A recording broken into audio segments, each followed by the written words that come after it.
ఈ ఛానల్ వీక్షిస్తున్న brothers and సిస్టర్స్కి ప్రభు పేరిట హృదయపూర్వక వందనాలు తెలియజేస్తున్నాను. నేను ఒక హైందవరాల్ని.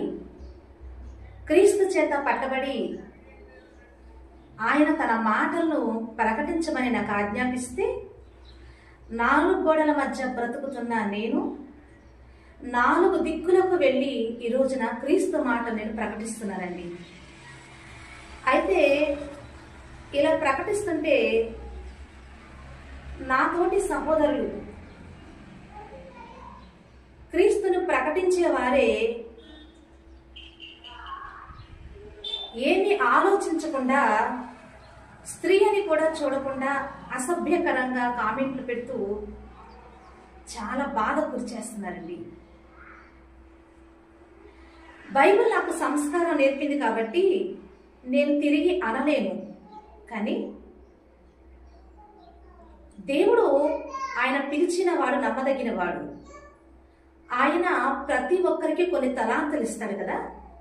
ఆ తలాంతుల ప్రకారం మనము ముందుకు వెళుతూ ఆయన మాటలు ప్రకటించవలసిన వారమై ఉన్నాము. అయితే ఆ సహోదరుడికి ప్రభు పేరిట నేను విన్నవించేది ఏంటంటే కనుక, ప్రభువు పిలిచి ఆయన కొంతమందికి కొన్ని తలాంతులు ఇచ్చి వాడుకుంటున్నాడు కాబట్టి ఎవరికి ఇచ్చిన దాన్ని బట్టి వారు ముందుకు వెళుతున్నారని అర్థం చేసుకొని ఇలా ఒకరినొకరు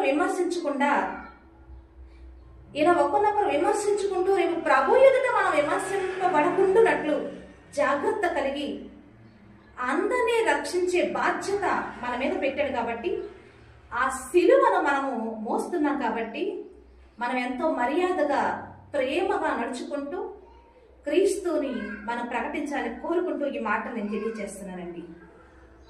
ఆ సహోదరుడు దేవుడు దీవించాలని కోరుకుంటూ, ఆ సహోదరుడికి అలాంటి మనస్సుని దేవుడు అనుగ్రహించి చక్కని పరిచర్య జరిగించాలని కోరుకుంటూ దేవుని మహిమపరుస్తున్నాను. దేవుని మహిమ కలుగు.